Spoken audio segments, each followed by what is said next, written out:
atmosphere, up where the air is clear. Oh, let's go fly a kite. Hi boys and girls, welcome to the Smithsonian's National Air and Space Museum. We're the home to all objects that fly, from the largest aircraft to the smallest kite. We're dedicated to the preservation of the history of flight, in educating future generations about the excitement of flight, and continuing our research into the history of both aviation and space flight. But our main goal and our most important goal is to inspire you to take an interest in math and science so that you can better understand how these magnificent machines actually fly. We hope that today is the first step for many of you in what will become a lifelong interest in both aviation and space flight. Remember that even the fastest aircraft shares characteristics with its simplest of kites. We hope that sometime very soon we'll see you here in person on the Mall at the Smithsonian's National Air and Space Museum. Have fun.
Hi, and welcome to the National Mall. Yay, shopping! No, Emily, it's not a shopping mall. Actually, the National Mall is this great big park, and it's home to a lot of very famous buildings, like the Capitol and the Smithsonian Institution, and of course, the Smithsonian Kite Festival. Oh, so you mean it's not shopping? No, it's not shopping, it's park. Today we're going to cover 3 things. Emily, can you tell us what we're going to do? We're going to build a kite, decorate a kite, and fly a kite. So Beth, where is the National Mall and Air and Space Museum? Actually, both the National Mall and the Air and Space Museum are in Washington, D.C., which is our nation's capital. So Beth, what ways can you participate in the AFT? Okay, there are several ways you can participate in the electronic field trip. First, you can call us on the phone, or you can go online and ask our bank of experts, and you can also participate in your turn activities, which you'll see throughout the broadcasts. Today we're here to celebrate the Kite Festival. Hey, you kids out there in the mall, what are you doing? I think that's the Secretary of the Interior. Secretary Kemp Thorne. Are you there? I sure am, and I think it's exciting that you have this electronic field trip that's taking place. All right, so Secretary, since you're the guy in charge of all these national parks, is it all right if we fly our kites on the National Mall today? Well, of course you have my permission. What a great place to fly a kite here at the National Mall or any of our national parks, where you can be outdoors, the open spaces, let that breeze grab hold of those kites and away they go. And I think it's going to add so much color here at the National Mall with all the monuments that are here, whether it's the Washington Monument, the Jefferson Memorial, the Lincoln Memorial, or tribute to all of our men and women of the armed services that have fought for our freedoms throughout the history of the United States. So I want to thank all of you kids for participating in the electronic classroom, and get out there and fly those kites. Okay, thank you, Secretary Kemp Thorne. I think that what we're going to do first, before we get started with anything else, is take a tour of the Smithsonian Kite Festival. Do you want to do that? Yeah, let's take it away. Okay, let's go.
from children to master kite builders.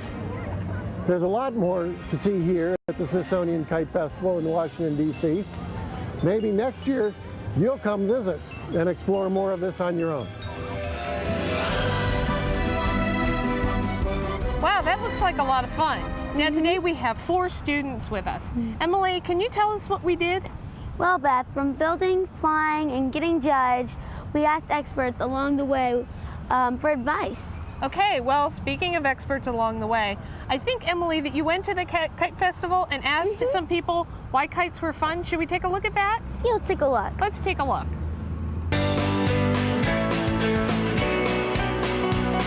I'm here at the Kite Festival, and I'm going to go ask the master kite builders why it's so fun to fly a kite.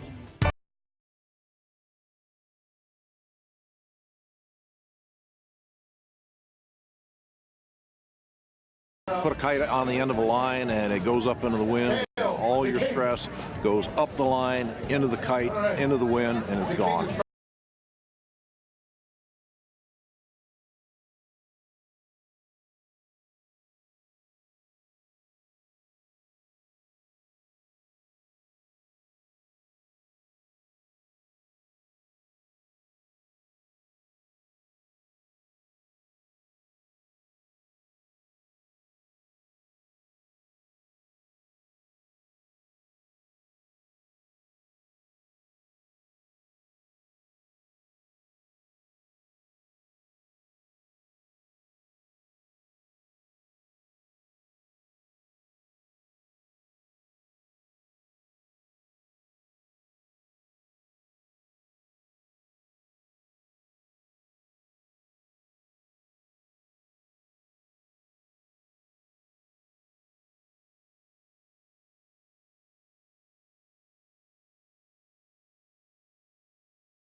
So Beth, let's start the first segment today. Okay. Building a kite. Building a kite, let's go.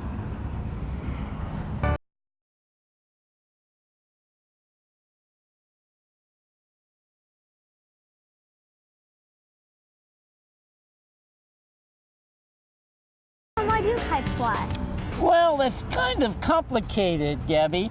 Basically, kites fly for the same reasons airplanes fly, but we can teach you just a little piece of it, kind of the most important piece. I've got this, and you've got one. What we're going to do is put this under our lower lips, and we're going to blow down. And what do you think will happen? Will it go down or up? I think it'll go down. Well, let's try it. What happened? It went up. It did go up. A long time ago in the 1700s, a man named Bernoulli told us that when air was moving fast, the pressure was lower. So when we blow down,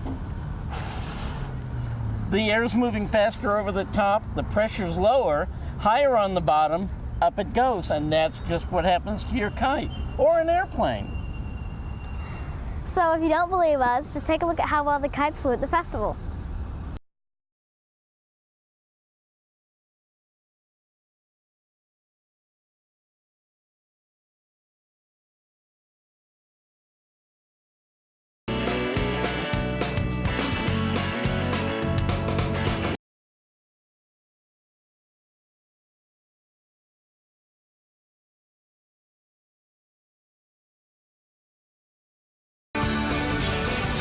Let's take a look at how the kites that 2 of our students built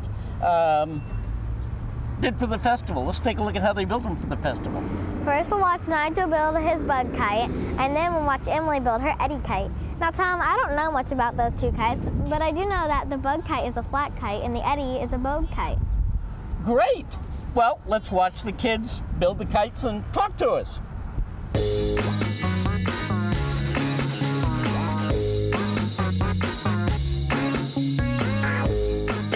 I built a bug kite.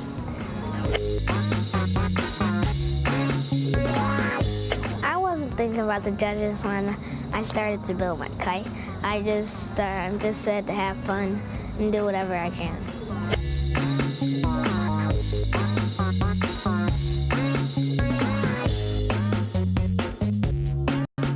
You'll probably want the sticks on the back to make them help fly.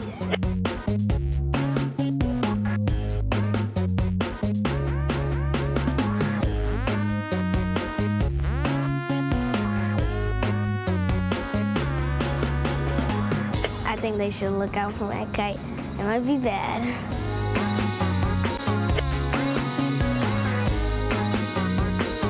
I built an eddy kite.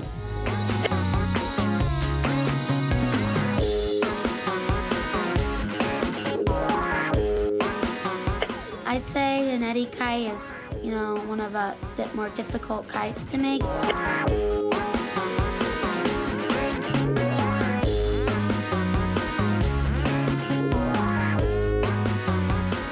If you bend it too high, it's gonna break, so try about 4 inches. 5 inches is fine too. About like the size of a kid's hands width.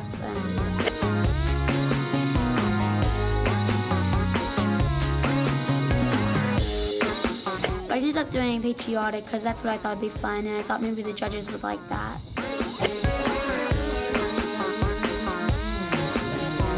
Watch out, it's a very good kite.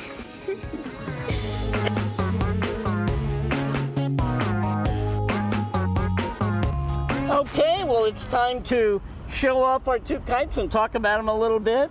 Nigel, what can you tell me about your kite? Well, mine is a bug kite, and it's a flat kite. Hey, Tom, why do flat kites have tails? Well, flat kites aren't very stable when they're up in the air. They kind of burble around, and sometimes they even crash. So we put tails on them because that increases the resistance, and it makes them much more stable in the air. So they'll stay up there so they won't come down. Emily, what can you tell us about your kite? Well, Tom, I learned that whenever you're building an eddy kite, that you don't want to bow your kite too much, and it's bowed like I said, that it's bowed because it's in the air, and if it's not bowed, it's not going to be stable in the air, and the eddy kite is a bowed kite.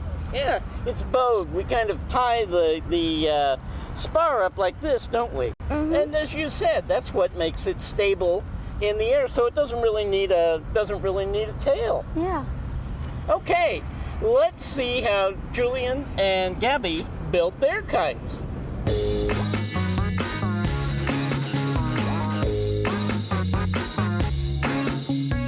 The kind of kite I built is a sled kite.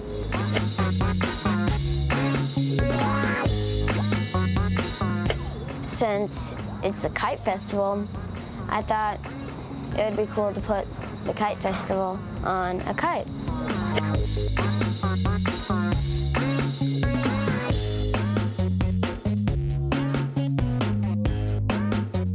If you wanted to build a kite at home, I think this would be a real easy one.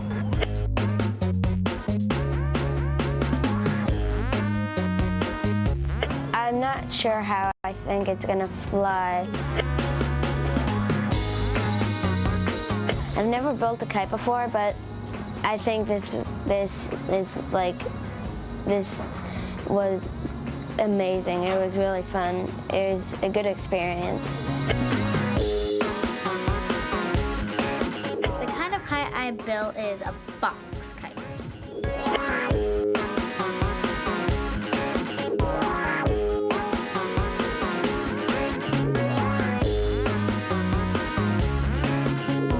To make sure it's a really good box kite, you need to make sure you have the right length of dowel rods and paper.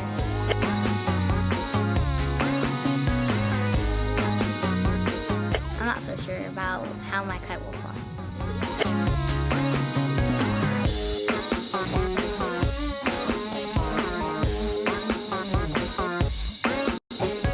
I think they call it a box kite because it's in the shape of a box. I think they're gonna cool.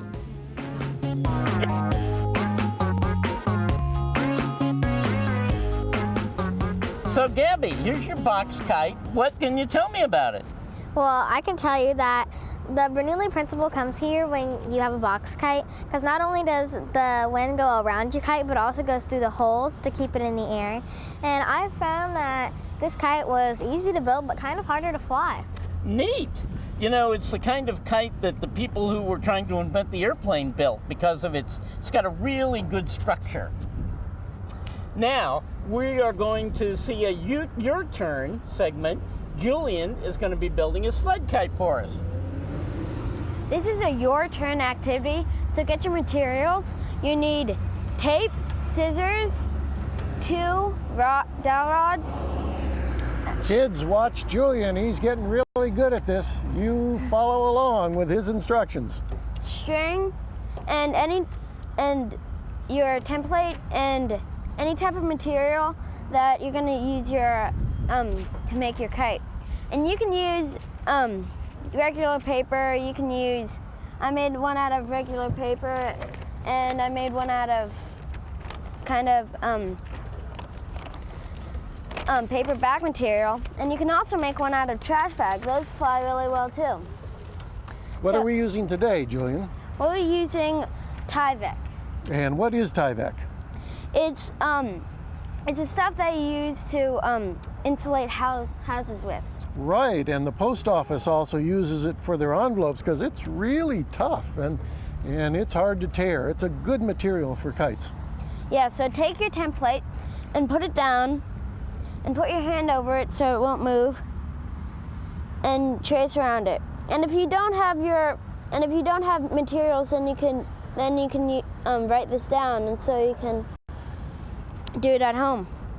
The template's important so that you get the kite's sail to the right shape, because you want your kite to be symmetrical to both sides so it'll fly very well. All right, now we're going to cut. And they also, how he, the guy who made up the sled kite, he wanted to call it the flexible flyer, but it was already a sled's name, so he called it the sled kite. And that was a sled for the winter, and these are sleds for the summer, spring, summer, and fall. So Julian's cutting the sail out now, and after that, he's going to put the spars on. Show you how to put the spars on. Now, usually we would draw any picture on it, but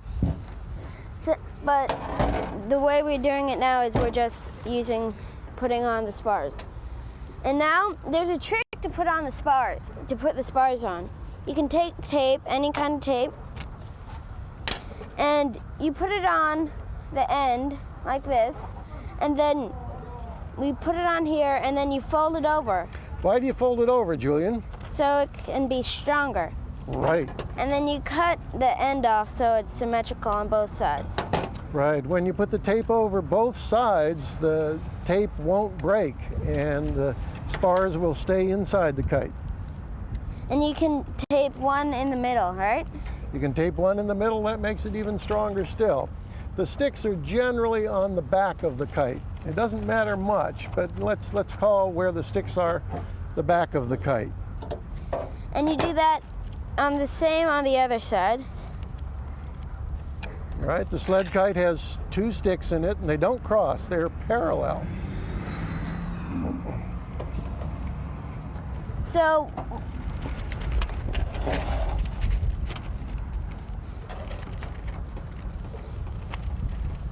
sometimes it's easier to make your kites inside where the wind isn't blowing. But we're doing a good job here today out in the National Mall. yeah, and after you're done with this, you're still not done. You need take your string. Ooh. Good catch. Take your string and make it 1 arm's length. But if you're Or even a little longer. You Yeah. know, you can make the bridles longer, and that's better than making them too short. And if you're younger, you can do it maybe 2 or 3 times. And then this is an easy way to put it on. You tie the 2 ends together like a loop, And you make a knot there.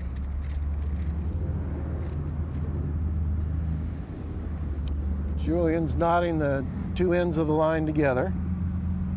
And so after that, then you put the knot on the backside? Put the knot on the backside, right. So nobody can see the knot. Right. And make sure it's lined up with the points. With the points, and then we tape it down. And this way, the line won't pull through the tape because it's on the back of the kite. There are some other ways to do this, but this is probably the strongest one. And after this, you're still not done. Still not done. You have to put the 2 points together. This is important, because what are you trying to do? Make a loop at the end so you can attach your line to it. Sure, and what you're trying to do is find the middle of the line, because then the kite bridle will be the same from side to side. Yeah. And so that's a finished kite. Were you following along with us? I hope you're making yours too. now to experts on on advice how to make better and more reliable kites.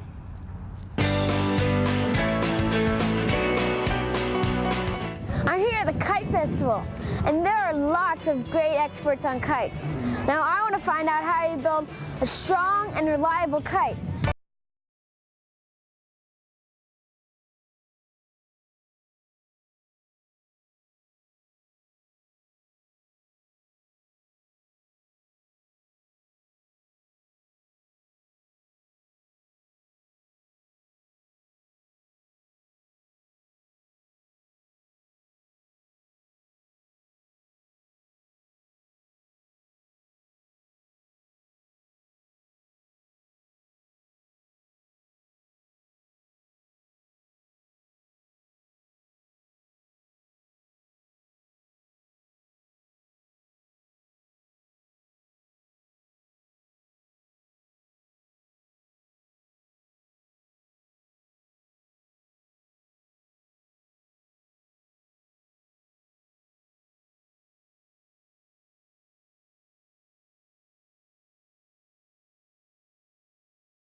Okay, Emily, so we've seen how to build a kite, and I know that you've built your kite, and you came here to fly it in the Kite Festival. Were you nervous about flying it in the Kite Festival? Well, Beth, I was really nervous because I was gonna fly the kite in Indiana, but the weather was so bad there. And I finished painting my kite the day I was getting shipped too. And the day I got to Washington, I flew it too. And but I was so unprepared the day of the festival because the day before I only got to fly once.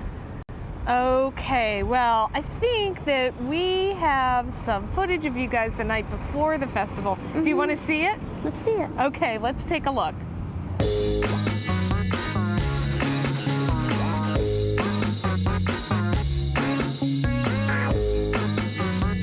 I had to tape some of my sticks tighter on. I checked all the tubes to make sure they were in place and the tape to make sure it was sticking right. I feel sort of nervous actually, like if the kite falls, if it lands on someone else's, like what's the judge gonna think? I checked the tape that was on it to see if any of it has peeled off. Well, on our test run, I tried to fly my kite, but the wind wasn't picking up enough, so my kite crashed and one of the spars broke. I am excited about tomorrow because it's a big day for me and I just wanted to make it a good day. I'm kind of nervous, but I just want to get out there and have the most fun I can have.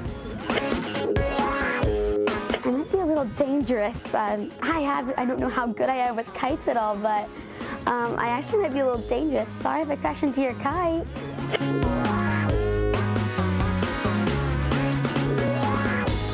Okay, As you know, you can call in during this program, and I think we have some calls right now. Do you want to tell us who's calling? Yeah, we have Caden from Rhode Island. Caden, what's your question?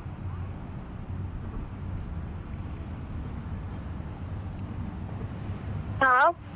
Hi, Caden, what's your question? How many different kinds of kites are there?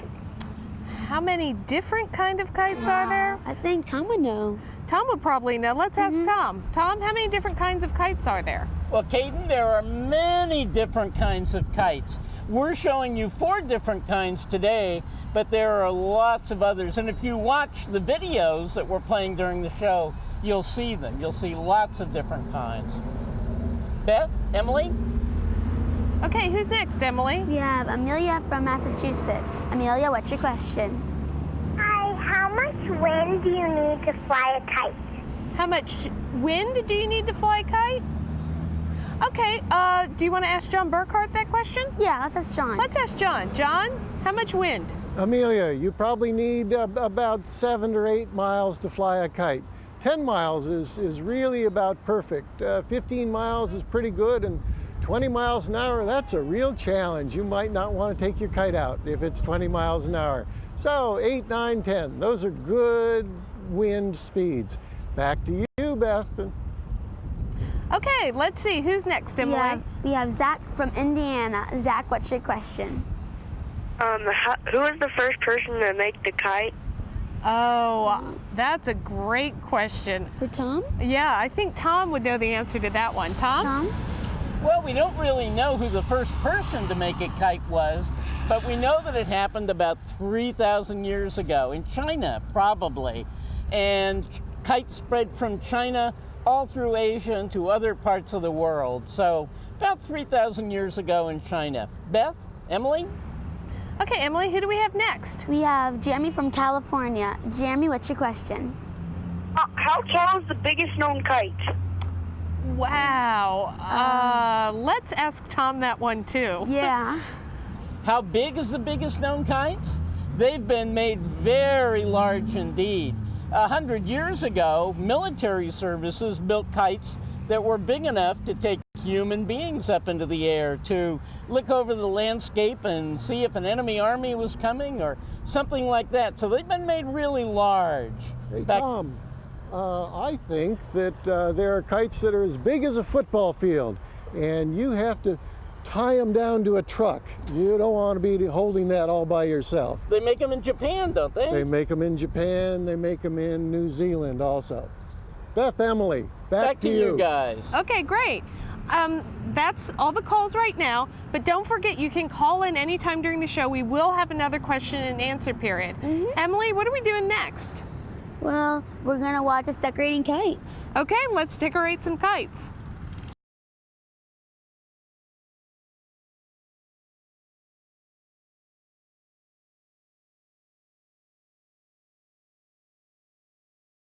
Well, Nigel, decorating kites, you did a really good job on that kite. It's really pretty. Do you have any tips for the other kids? What can you tell them about decorating your kite? Well, you want your designs nice and big. You want bold. You want nice, colorful colors. You want different things for it to stand out in the sky. You suppose kites are kites just used for play, do you think? I'm not sure. I don't think they're really used for kites. I think they're used for other things. Could you name them? Lots of different things. When people were trying to invent the airplane 100 years ago, they used kites to test their ideas about airfoil shapes and how you control a kite. People in other parts of the world have used kites for fishing. Kites have lots of great uses. Now, you said that kites fight in the air. Do they really fight? Sometimes they do. In some parts of the world, in India, in Pakistan, Afghanistan, people actually do fight with kites. They send their kites up, and the notion is for one person to cut the other person's kite line, and the last kite in the air is the winner. What do you think about that? Well, I like the Chinese dragon that we saw at the festival today. I liked it too. It really was amazing, wasn't it? Yes, it was. The tail whipped around up in the air. It was really neat. You know, we collected that kite for the museum. Mr. Sun, the guy who built it, a Chinese master kite maker, gave it to the museum. Let's take a look at some of the other amazing decorations at the Kite Festival.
Kids, this is your turn, part 2. We're going to talk about decorating the kites, and Julian's going to show you how he does this.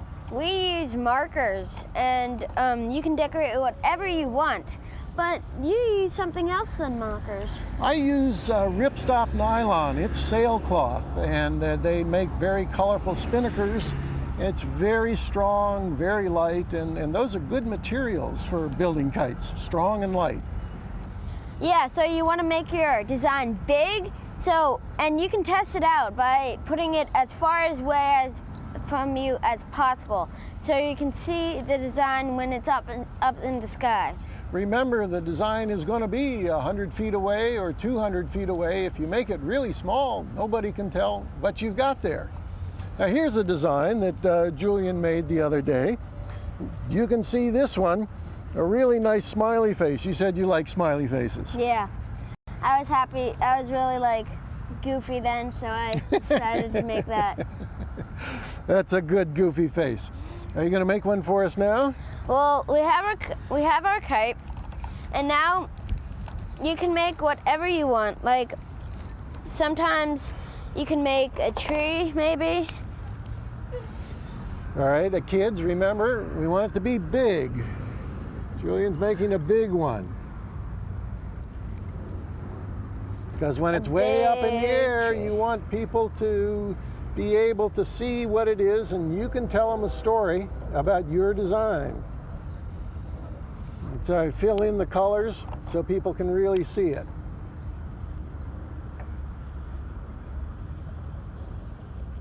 And so you can make whatever you feel like.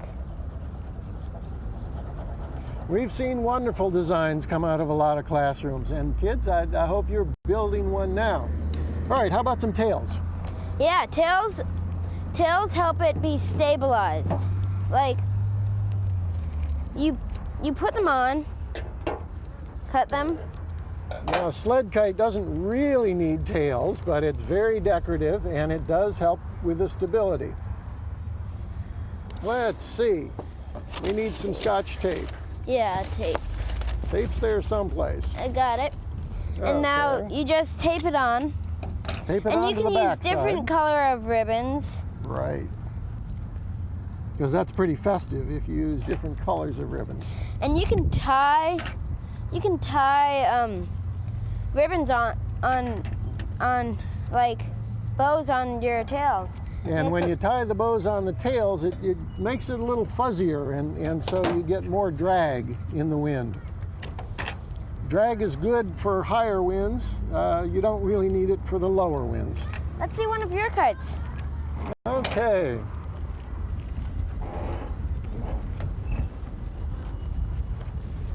This is a kite that I did a number of years ago. My inspiration is cosmetics design from the 1920s. This is what's called Art Nouveau. The original design was by a man named Fred Packer. And you know, you shouldn't take somebody else's design and sell it, but if you're going to make the design and just use it for yourself, you can do that. So we've got all sorts of different colors. I like to mix the light colors and the dark colors. And when you mix the light and dark colors, you can really see contrast. Contrast is really good up in the sky so that you see the different shades and different colors. And you use a sewing machine, right? I used a sewing machine, yes. Again, this is the ripstop nylon, and you can do lots of interesting things when you're sewing. You don't have to sew, but we like sewing very, very much. And so instead of marker, once you get really good at making kites, you can sew it with a sewing machine. Oh, you can sew it with a sewing machine, and it makes it look like stained glass up in the air. Now to experts on flying kites.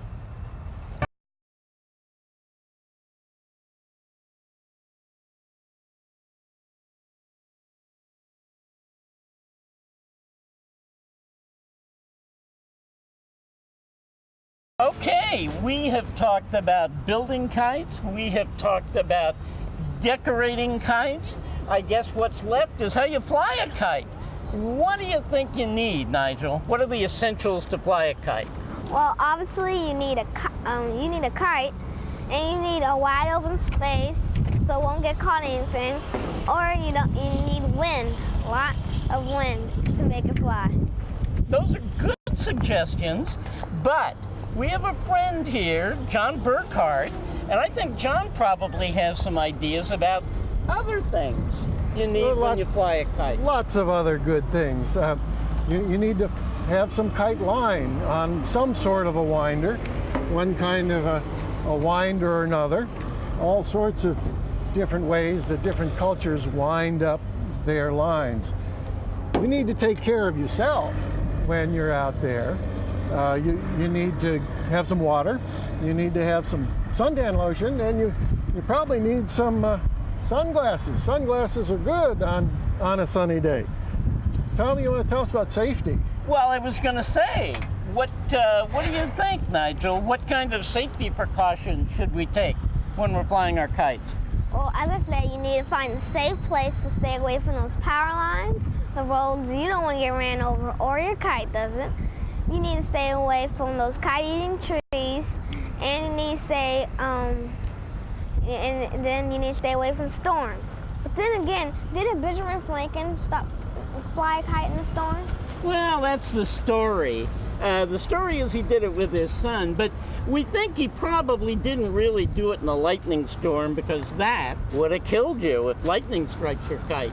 He probably did it when a storm was sort of coming up in the distance and, you know, there was a lot of static electricity in the air. That's probably the electricity that he picked up. We think his son was holding the kite line, but we think his son was standing under a shed. Is that right? Well, you also want to take a firm grip so you won't fly in the air with a big, big kite.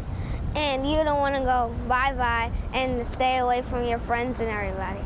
You need to be careful because, like he said, you need gloves because you might cut your hands and you don't want to ruin the fun for everybody else. Now, I have an idea. Would you two like to try to fly a kite? Sure, this would be a good windy day. This would be a good day to do it. All right. So we'll let you guys go out there and get started. And conditions are perfect today. You can see the wind blowing all around us today while John and Nigel walk out there getting ready to fly their kite. It's just a perfect day. It was like this at the Kite Festival last weekend when lots of people got their kites into the air. You can see the two guys getting ready to get their kite into the air here. Nigel's going to help John. Going to kind of walk the kite out there. There we go. You see this great long tail that John has on this kite when we get it up into the air. Again, John is a real master kite maker. He's just one of the best. And you can see that in this kite, and you can sure see it in the tail. John pays as much attention to his tail as he does to his kite. There it goes. Well, there we go. A kite flying over the National Mall. Okay, let's see what some of our experts have to say about flying kites.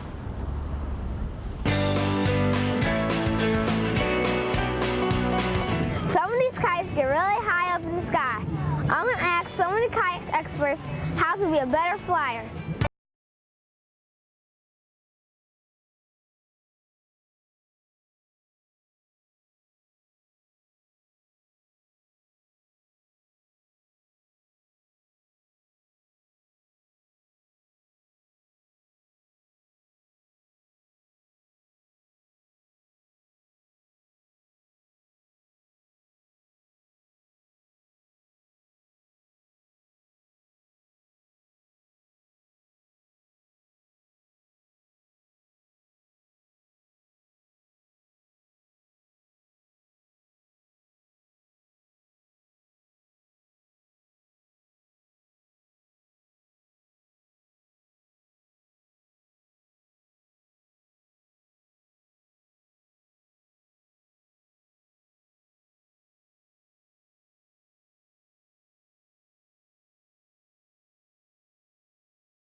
Taking advice from people is very important, and you'd be surprised how easy it is. A lot of people want to give you help.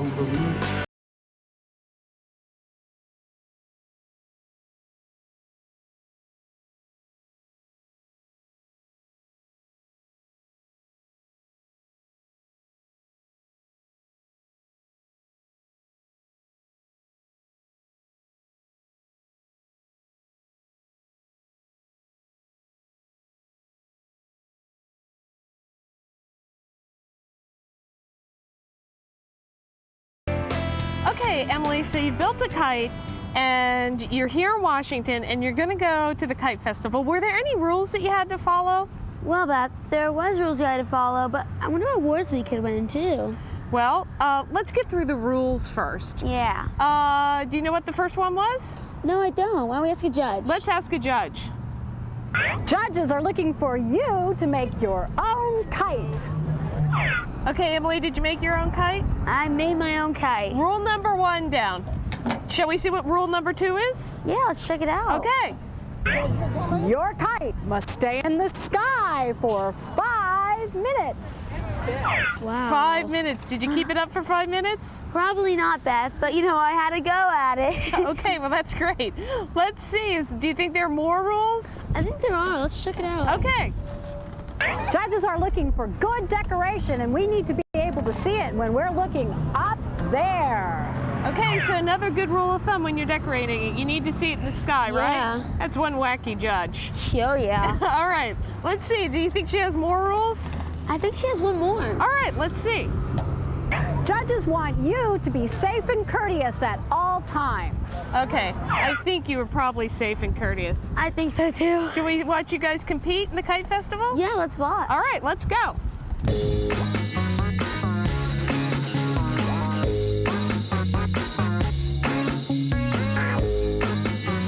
I just registered for the Kite Festival. It's crashing into some some people sometimes, but I can control it fairly well. We had to put a tail on my kite because it's not flying right.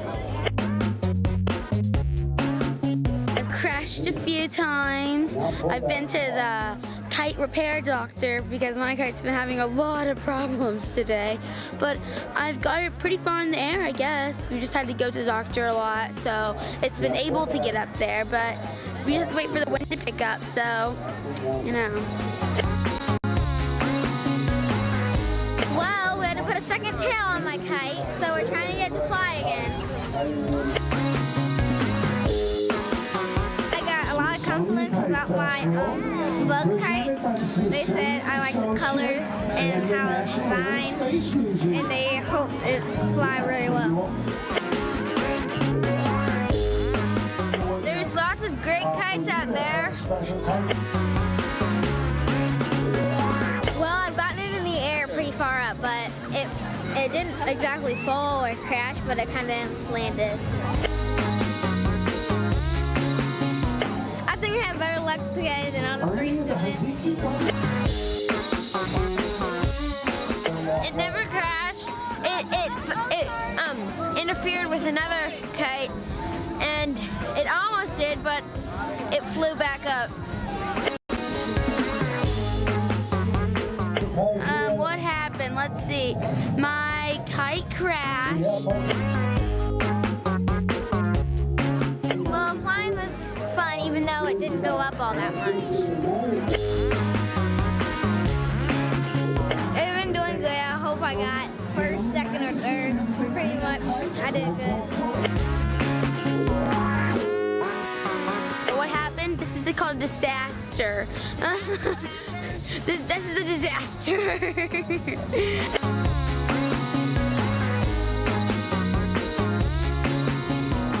Okay, this is our final Q&A via the phone, but don't forget, you can always go to our Bank of Experts and check out our website. Emily, do we have our first caller? Yeah, we have Tetrick from Virginia. Tetrick, what's your question? Oh, Tetrick, what's your question? What kites used for messaging? What kites used for messaging? What kites were used for messaging? I don't know. Do you think that may be a question for Tom? Yeah, let's ask Tom. Sure, Kedrick. Kites were used for messaging. During the American Civil War, there was a whole set of sort of semaphore-like code flags that people used with balloons and with kites, too. So you bet, kites have been used for signaling. Beth, Emily?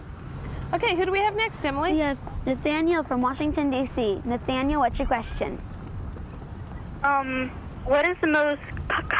What's the most popular kind of kite? I don't know. Maybe John could answer that while he's flying. Yeah, John? McDaniel, there are all sorts of kites. These days, the sport kites are really popular, the ones that you fly with 2 or 4 lines. The fighter kites are probably most popular in other places in the world. But I think if you come out to a festival like the Smithsonian, you'll see more types of kites than you can imagine. Okay, great. Who's next, Emily? We have Bradley from New York. Bradley, what's your question? Where do you get the materials? Where do you get the materials? I think that's another great question for John. Where do you get materials for kites, John? I get materials from kite stores. There are some really good kite stores around the United States, and if you look on the internet for kite supplies, you can find the fabrics, you can find the Tyvek, you can find all the sticks, you can find flying line, you can find just anything that you need. But the real kite stores are the ones that are selling the real good materials. Back to you, Beth and Emily. Okay, Emily, who do we have next? We have Toby from California. Toby, what's your question? Why? Hi, what's your question, Toby? Hello, Toby. Are you there, Toby? What's your question? Okay, it looks like we may have lost Toby. Let's see who's... Okay. We have Desiree from Texas. Desiree, what's your question? Hello? Hi, Desiree. What's your question? My question is, what determines how heavy your kite can be so it can fly? How heavy it can be to fly? Is it your question, how heavy could it be to fly? Yes. Okay. Do you know, or should we pass it along to someone? I think we should pass it along. Okay, who would you like to shoot it to? Do you think John? Okay, let's ask John again. John, we know you're busy, but how heavy can your kite be? Well, you know, kites want to be as light as possible, and light and strong. Those are the two biggest characteristics. Now, if you have a kite that weighs more than 5 pounds, you have to ask the Federal Aviation Administration for permission before you fly that kite. And you also have to ask for permission if you fly at night. But so, light and strong, there are lots of kites that don't even weigh a pound, even though they're pretty big. Back to you guys, Emily and Beth. All right, we're going to go last Q&A question. We have Maddie from California. Maddie, what's your question? Hi, I wanted to know what the best kind of string to use. String? Yeah, the best kind of string. I think we might have to go with John for that. He's a really good flyer. Yeah, John, how about that? What's the best kind of string to use? The best kind of string to use is probably braided nylon. You know, something that's strong and light, and something that won't tangle very much. Again, if you go to a kite store, or if you look on the internet for the kite string, I think you'll find stuff that'll make you very happy. You don't want stuff that'll tangle, and you don't want stuff that'll break, and you don't want stuff that'll cut your hands either. Braided nylon's probably the best. Okay, I think we've got one more. Who do we have, Emily? We have Matt from Montana. One more. Matt, what's your question? I was wondering what type of kites were used in war. I think that's a really good question for Tom Crouch. Tom Crouch knows a lot about that. Tom? Well, Matt, from Montana, kites have been used in war. 100 years ago, in fact, in this country and in Great Britain too, and in Japan, they actually used kites to take military observers up into the air to see what the topography was like, see if they could see the enemy, that kind of thing. So the answer to your question is yes, they have been used in war. Back to you guys. Okay, don't forget, you can always go to our website and our bank of experts to get some more questions answered. Well, we're getting close to the end of the contest. Do you want to see what the judges are thinking? Yeah, let's see what the judges are thinking. Okay, let's go to that.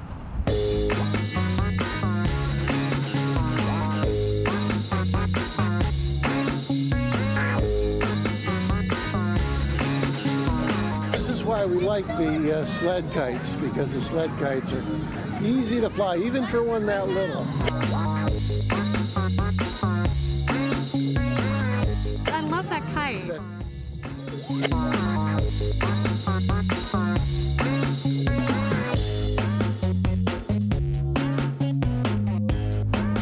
Okay, we have talked about building the kite, decorating them, how you fly the kite the best way, materials, all kinds of things. And I want to see if you guys learned any lessons as a result of the Kite Festival. Gabby, what'd you learn? Well, I learned that box kites are always easy to design before you put them into the box shape.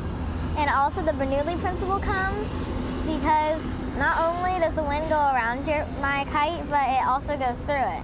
And if you want to check out our website, you can find different kinds of kites and different kinds of box kites as well. Then one last thing, I found my kite easy to build but kind of harder to fly.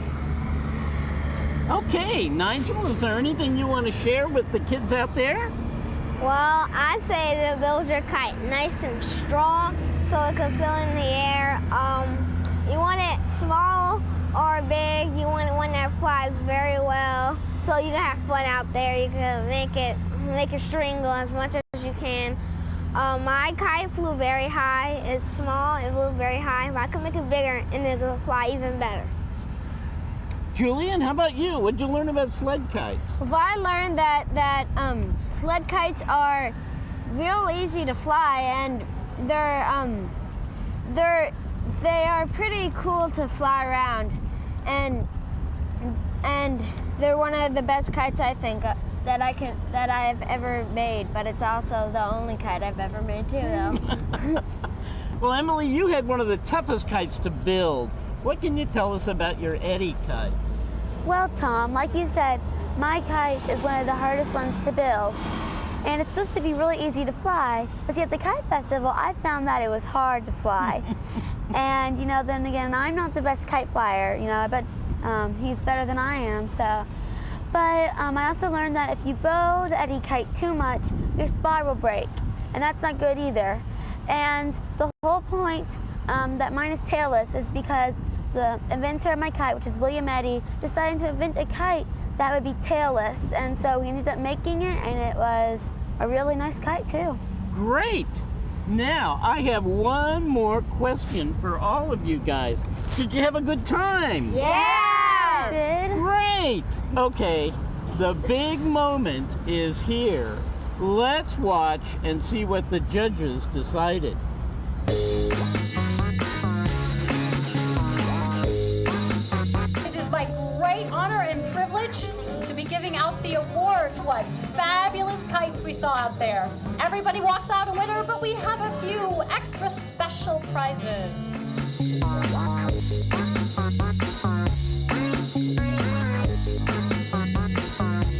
On to the important stuff. In third place, we have Nigel Robinson, number 146.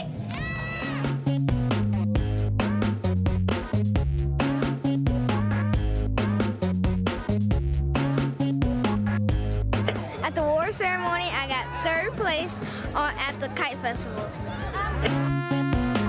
Overall, I had a great time. I thought my kite went pretty well because this is like the first time I've flown a kite all by myself, and I was really happy with myself. Well, to win an award next year, I would probably try and keep my kite higher in the air and probably put a tail on it because it was kind of spinning out of control.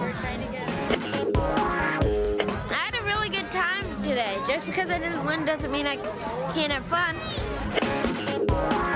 We love the Kite Festival!